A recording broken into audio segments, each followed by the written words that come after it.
Good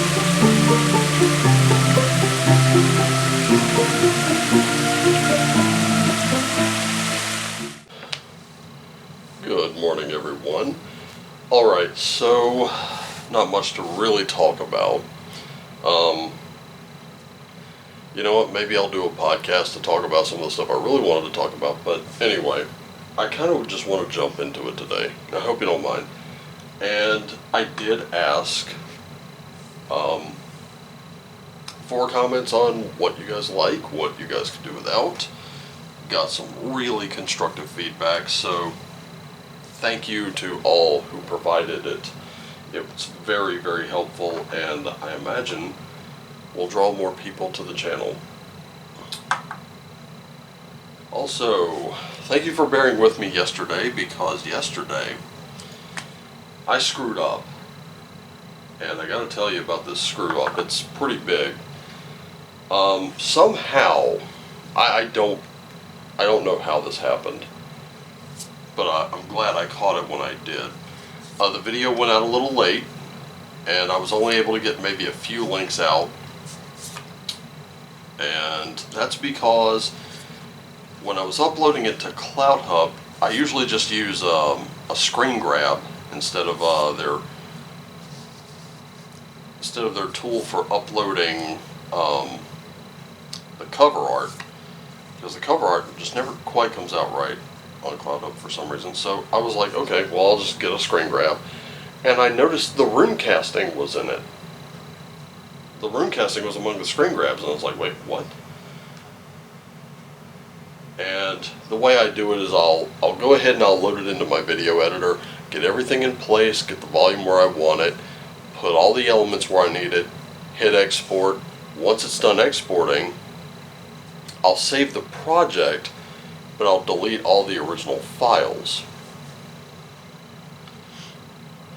And then, of course, I'll upload it. Unfortunately, yesterday, the rune casting from Wednesday ended up at the very front of it, so you'd be re-watching the rune casting, and then you would be watching the traditional Thursday video. I wasn't very happy about that, so I put that one back into the editor and just cut that part out. And then I had to export it again and all that good stuff. I had to bake it down and send it out. So if it looked a little weird, that's what happened. If it didn't look like your traditional old Raven Wolfgar video, that's why. Because I goofed. I had another editing goof. It was a royal fuck up. Let's not let's not beat around the bush. It was a royal editing fuck up. So anyway, this is your weekend reading. This is what a full-scale reading looks like. It is Full-Scale Friday, and I've got the Wild Unknown Tarot, along with the Sacred Rebels Oracle, Spirit Animal Oracle, Viking Oracle, and Runes, of course. I felt like, with such honest and constructive feedback, maybe we needed an honest and constructive reading. And I know that the Wild Unknown Tarot and the Sacred Rebels Oracle, they do not pull punches. They tell you exactly what you need to hear. So, let's get down to it, shall we? Starting with the 9 worlds. Ladies and gentlemen, everything is linked. And if I'm not mistaken, I think this card led out the last weekend reading that I did. And this particular card means that what you do for one will affect everyone else. This is a result of leadership, and this is what you're coming to realize. This is where you are right now. So you're still trying to strike that delicate balance, but you're being guided by none other than the wisdom of Heathen. And it's so weird that this is the card that comes up today, and I'll tell you why. And it's because Heathen has sacrificed himself twice.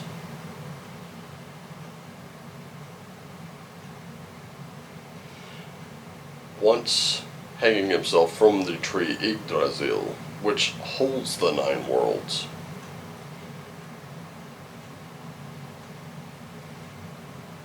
And then sacrificing one of his own eyes for 1 drink of Mimir's well.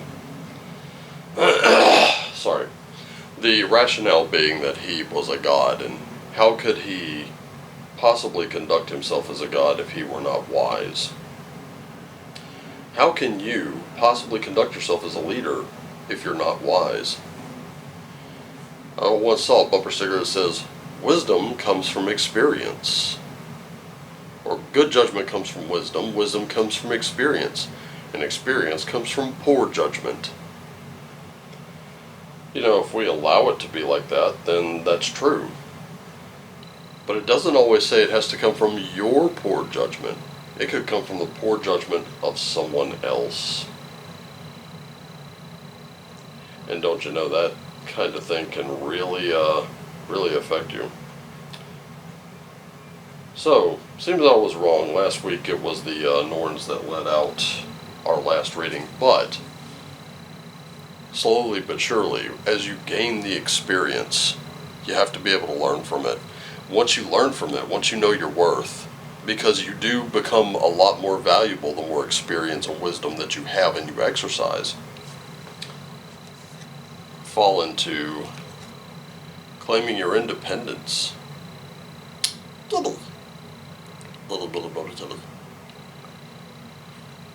Let's face it, for the most part, cats are pretty independent.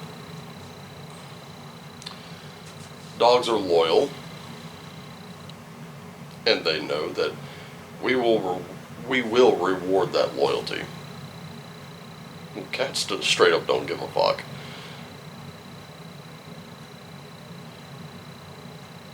Cats will operate all on their own and be just fine. In many, many respects. And perhaps it's time you did as well. When you operate on your own, you can operate out of wisdom, you can operate out of knowing that your decisions do affect those of others. So always keep your actions in mind. Operating independently doesn't mean that you are an island. It just means that you're a self-starter. You can do things. You can do things without being prompted, without being directed. You know what to do, you know where to go, you know how to do it. That's what makes you so valuable. In the mind, we do have an Ace of Cups, we've got a 3 of Pentacles, and we've got a Father of Swords, or King of Swords. Let's start here. That thinking that your cup is full, you've got those emotions dealt with, and you were able to figure that out. That's great, because moving forward is strategizing how you're going to be working with others, how you're going to be building that solid foundation for the mountain that you wish to build. And then there's this King of Swords, having mastery over your own thoughts. And notice that the owl is in this picture. We talked about the owl being very wise. But the owl is also a very vicious predator and is ready, willing, and able to do what is necessary in order to protect what is theirs. So right there in the mind, you've got it, you're understanding what's going on. You're understanding that balance between logic and emotion. You're able to kind of use each one to temper the other. That's what makes you so effective in working with others. Having to be able to figure out, okay, this is my strategy and this is how I'm going to go with it. Now physically, we have a 7 of Pentacles in reverse. We have an 8 of Swords. Seems like we got a King of Pentacles in reverse. Okay, so Seven of Pentacles in reverse. Or Seven of Coins in reverse.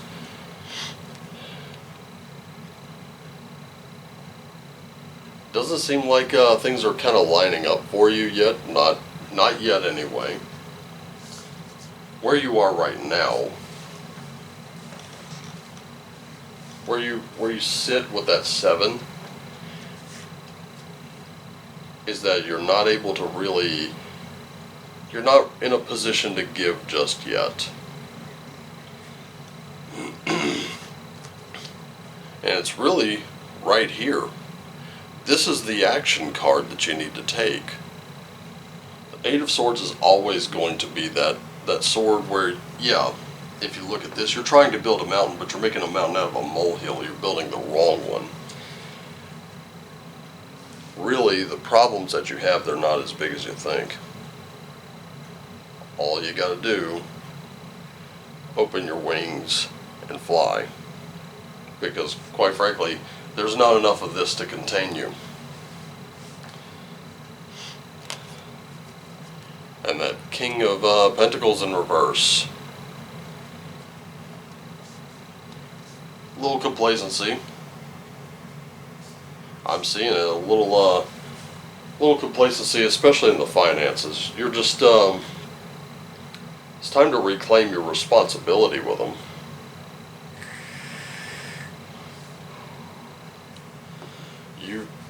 There's a saying, money, it's a great servant, but it's a terrible master. And it really is. If you're letting money rule over you, or you're letting the physical things rule over you, yeah, you're not going to go anywhere. Simple fact. Mentally, you got it. And that's where you need to have it first, because this has to follow. But over here in the spiritual, you got a 2 of Wands, got a 4 of Wands in reverse, and then we have Death. So, that 2 of Wands, definitely creating together.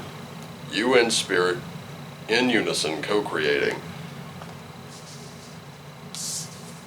But then it comes to this 4 of Wands, and it's like you're shutting your eyes. You're kind of closing off the party here. But why? Why would you do that to yourself? The outcome of that is, of course, death. Now, this card doesn't mean you're going to die. It means that something does need to die off. There's something there that you need to let go of before you can move on. And it's right here in the spirit instead of the physical. Spiritually speaking, when you have mind, body, and spirit working together, you're unstoppable. But when you have a stop somewhere like here, that means it's time to let go of something. It's time to let go of a preconceived notion. It's time to let go of a belief. Now, that doesn't mean it doesn't have to be a spiritual belief. It could be a belief you have about something else. A lot of people believe, there are many people out there believing money's evil. Money is all evil. And they keep taking this quote, money is the root of all evil, and they keep, applying that to people who are very successful, who are very wealthy, and that's just not true. Money is energy, and the more of it you have, the more you can do.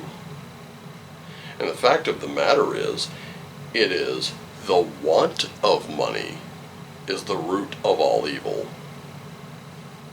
When you can just never get enough. There are people right now, I can tell you, they've put what they can into certain things, they've invested in certain things, and they're just kind of waiting for them to pay off. They're like, that's enough. I think that would do me. I'll be all right with that.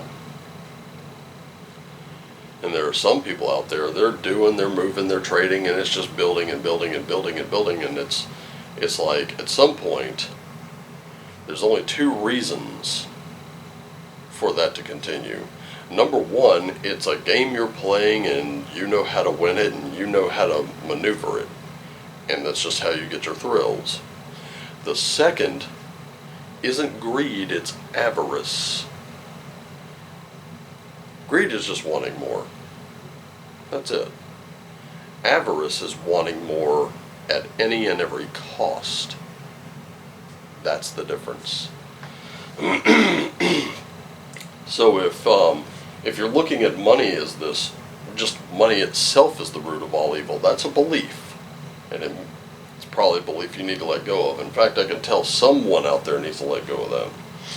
So, going over here, have a little faith in your process. Faith in any process is going to be a tricky thing. I can tell you, it requires a bit of patience.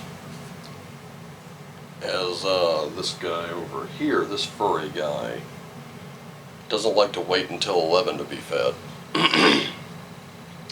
He likes to cause a little chaos until he is. But there is a process to go along with it. It requires patience. It requires a degree of being able to understand when things have gummed up the process, when there are interferences, and when you're going to be able to move things forward a little quickly. There are some people out there, I am convinced, because I meet them on a daily basis, that they go to the theater, they plop down the money for a ticket, and then they demand to know the ending before they've actually gone to see the movie. It's just how quickly they react. It's a product of today's world. In our instant gratification, yeah, we're like, okay, I've ordered this I've ordered this product, I would really like it to come in today. Boy, I know that feeling. But really, there's a process. There has to be packing, shipping. It takes a little while to get to you. Trust that process. Lay back and have a little faith in it. It's coming. Also, really kind of diving for it. Going after that enlightenment. Diving for light. That's a little like dancing for architecture, isn't it?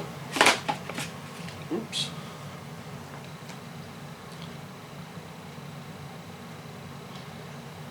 But here it is. It is a brave move, and it can be so much simpler to seek light in the heavenly. But to look for light where it's dark, that's an advanced task. And only the brave and rebellious heart will attempt. See, you're really not feeling that you've taken such a journey by choice, but you have taken this challenge from deep within your soul. Your innermost being right now has evoked this situation in your life with the intention that you grow in power, wisdom, two spots here, and creative juice. See, this card also wants you to be very bold and very fearless. A lot of your current beliefs stem from fear. So be fearless, be bold. Here's the thing. If you've been kind of indoctrinated into believing that just money's evil, and anyone who possesses it is evil and must be brought down, try going after a little bit of it yourself.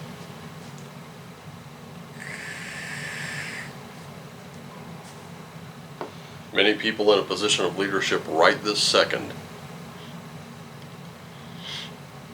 kind of don't understand the irony of the things that they profess. And some of them do. And that's even more disturbing. Many of them tell you, you have to give up what you have. And then they're taking what you had, and they're going and they're doing outrageous things with it. And when you call them on it, they're dismissive. Right? It's important that you understand. We've been talking about being the leader you wish you had. Try something a little different. Try operating, suspend, if not getting rid of it completely, which that's what this card is telling you. Get rid of those kinds of belief systems very quickly. Cut them out. Try suspending it. Try questioning it and see how far you get. Especially with those who claim that they side with you. Pandora's gift is the final card. When Pandora opened the jar, It's not really a box, it's a jar. Yes, it unleashed all the world's troubles, but there's one gift that Pandora could give to the world. Yes, maybe your position of leadership opened a box of troubles for you, but there is one thing still left that you can give to the world, and that is hope. And if you're off this weekend, it's a great time to really work with others and kind of ask them, hey, is there anything I could be doing better? And think it over. Constructive feedback is what I asked for, it's what I got. And now, we're in it. We're doing it. Now with these readings, it's a little harder to implement some than others, but yeah, trying to keep them short, sweet, and to the point. And to the runes, we have Ingus. We have Ansus. And we have Nalthis. This is not surprising to me, and I'll tell you why. Because I can wrap these runes up very quickly. We see this rune, Ingus, right over here with that Two of Wands. We see it with the Three of Pentacles. This is unity. It's bringing us together. Strong like that wall surrounding the fortress. Much stronger together, ladies and gentlemen. Ansus, or breath. That's its literal translation, but this is actually Odin's rune to communicate clearly and let others know what's going on, and then to receive communications so that you know what's going on. And doesn't that make the mortar that binds that wall together? Like a Flemish bond. Look that one up. That's why some buildings have stood for hundreds of years in Philadelphia, because of Flemish bond. And finally, Nalthis. And this is breaking free from obsessions and focusing on what is needed, providing it, and then watching yourself flourish, watching yourself grow, watching others grow with you. And now we see how this entire reading ties itself together. Because it is, while you can be independent, it doesn't mean being an island. It means being able to operate both independently and with others. Letting go of certain limiting ideas. Really diving into the dark places to find those sources of light. I mean, if you're in a light place all the time, how would you even know? Trust those processes, though. Restore that hope. It really is up to you. You can do this. I want to thank you all so much for liking, sharing, commenting, subscribing, tuning in, sharing it with others. It really, really means the world to me. You have no idea. Those little clicks are colossal to me. Nothing is trivial. And I'm grateful for every one. I want you to take care of yourselves and each other. Always do what lights you up. Have a great weekend. And even in the dark places, be that source of light and shine on.